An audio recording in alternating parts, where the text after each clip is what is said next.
How's it going, everyone? Want to go over a lot of PlayStation updates in this video. Another Xbox franchise, Microsoft franchise, maybe headed its way over to PlayStation 5. This one makes a lot of sense to me, so we'll talk about that. Bit of an update on an upcoming PlayStation published title. I am not going to say it's a PlayStation exclusive because it's coming out on Switch, it's coming out on PC day one. That is LEGO Horizon Adventures. We'll talk about that.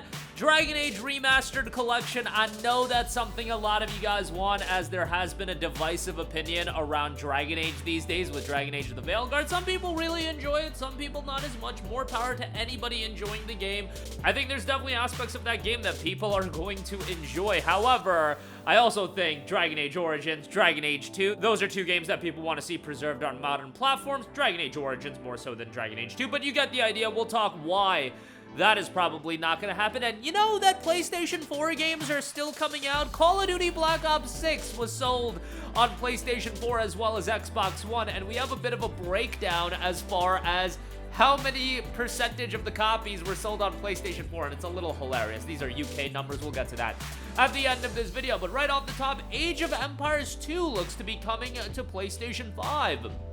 In a recent Reddit thread, they have a screenshot of players sporting the PlayStation icon next to their usernames in-game, and this is pointing towards potentially coming to PlayStation 5, and Tom Warren had noted that Age of Mythology was going to be coming Age of Empires 2 Definitive Edition on rival consoles in early 2025, and its upcoming remastered spin-off, Age of Mythology Retold, could come too. So Age of Mythology isn't one of those franchises that I feel like is super entrenched into the console ecosystem. I feel like when you think Age of Mythology, that's more so a PC-centric title, but still, getting that game on PlayStation I think makes a lot of sense. It's an iconic franchise to an extent, especially, you know, given its legacy and history attached to it.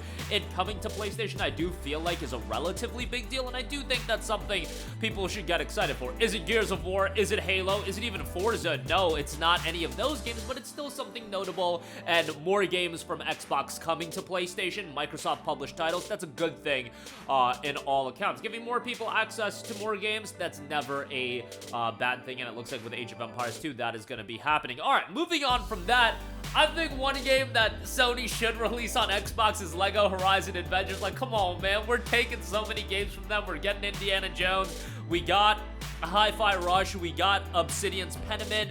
We got Grounded. We got Sea of Thieves. LEGO Horizon Adventures is coming to rival platforms. If you want to look at the Nintendo Switch as a rival platform and PC day one, can't drop it on Xbox, though. Again, I don't have a big deal with it. It's just like, come on, man. Give them a phone at least. Give them LEGO Horizon Adventures. But nevertheless, with the game, Tom Henderson did note, don't expect a 40-hour-plus game with LEGO Horizon Adventures. It's a relatively short game. It's probably about 6 hours for the story, 15-ish, depending, of course, to Platinum. Now, I don't think anybody was expecting north of a 40-hour game with LEGO Horizons Adventures, unless you are just totally unfamiliar with LEGO titles and you're basing it off of it being a Horizon game. Yes, the Horizon games are open-world action RPGs that have a lot of side content.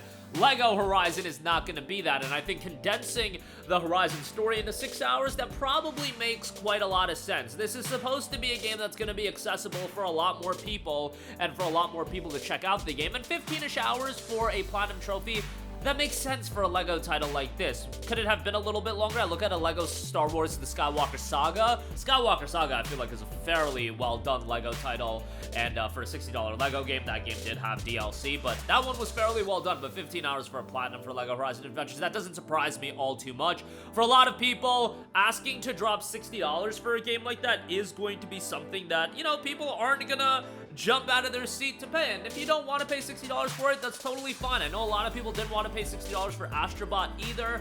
I am of the mindset that games of all shapes and sizes can exist in terms of game length, and I get it that some of you guys, you know, it's a value thing. Some of you guys value game length and how much content you're getting out of a game more than others. A lot of people, they do have families, they do have kids, they have a job that's very demanding, whatever the case may be. They have other responsibilities in their life, is what I'm saying, that sometimes for them, a shorter game is gonna better fit them, and for other people, they've got more time over the weekends, they want a lengthier game that they could play over the span of a few months. Whatever the case may be, I just don't think every game has to fit into this criteria or threshold of, oh, it's gotta be X amount of hours long.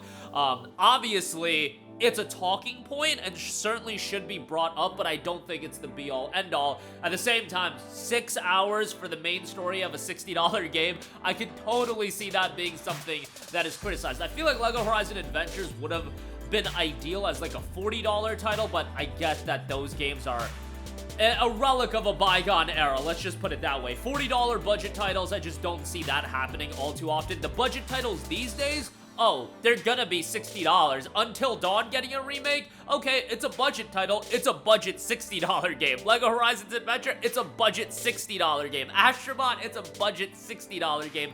Gone are the days of budget $40 games outside of, you know, more niche remasters like a Lollipop Chainsaw, and even that, $45 for Lollipop Chainsaw? You kidding me? Some of these price points are just wild to me, but it is what it is as far as that's concerned. That is about the length to expect out of LEGO Horizon Adventures. Now, Dragon Age, very much in the talking point. I saw Metacritic responded as far as the game getting review bombed. Guys, like, review bombing ain't the answer, and it accomplishes nothing. It's honestly a little bit sad in my opinion, but I'm not gonna get into that right now. What I do know is a lot of people would love to see Dragon Age Origins and Dragon Age 2 to a lesser extent get remastered and ported to modern platforms. BioWare's John Epler had stated that although he'd personally like to see earlier Dragon Age games remastered, the process would be difficult due to the lack of knowledge surrounding the Eclipse game engine. Speaking with Rolling Stone, he noted, I think I'm one of about maybe 20 people left at BioWare who's actually used Eclipse. It's something that's not going to be as easy as Mass Effect, but we do love the original games. Never say never. I guess that's what it comes down to. Little bit unfortunate. I don't see that happening anytime in the near future. Thankfully, the game is preserved on PC, and I believe it's backwards compatible on Xbox as well. Fortunately, we are not lucky enough to have backwards compatibility on PS4 or PS5, so it is what it is as far as that's concerned. I do have a original PS3 copy of the game, and I'm not going to dig up my PS3 to go play it right now, but, you know, I do have the original game on PlayStation 3. I have it on PC as well, and the original game was awesome. You know, it's a game that certainly will show its age, being that it's 15 years old, and that was one of those games that the PC and console versions of those games were quite a bit different from one another in terms of some design choices, given that the Origins was only playable with keyboard and mouse on PC. It did not have controller support, while on a console, obviously, controller is the only way to play it, so it was designed a little bit differently, but nevertheless, as far as the collection goes, that's probably not going to happen. And lastly, I just find this to be hilarious information. We've got some data on the UK sales numbers of Call of Duty Black Ops 6 and the split between PlayStation 5, Xbox, PC, and PlayStation 4. PlayStation 5, 70% of sales. Xbox, 10%. Now, Xbox is on Game Pass. PC, 16%.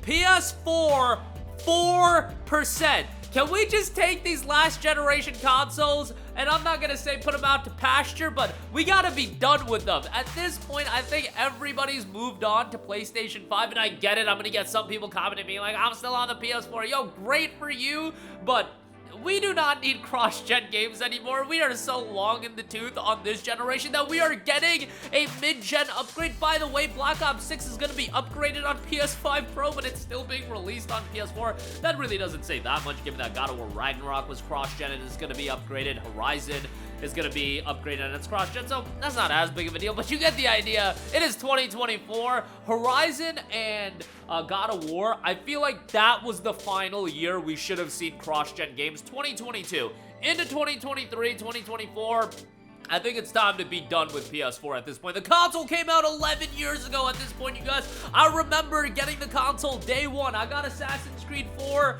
I got Battlefield 4, Call of Duty Ghosts. I got the $10 upgrade, and of course, your boy had to get Killzone Shadowfall. I also got 10 McChickens that day. Man, what a great day the PS4 launch was. But I'm done with the damn console. Can we also be done with releasing games on it? As far as games like Black Ops 6, I think we need to be finished with it. But you know what? It does let a small amount of people still continue to play the game, so Who am I to say? But that'll do it for me. Again, it looks like Age of Empires 2 is coming to PlayStation.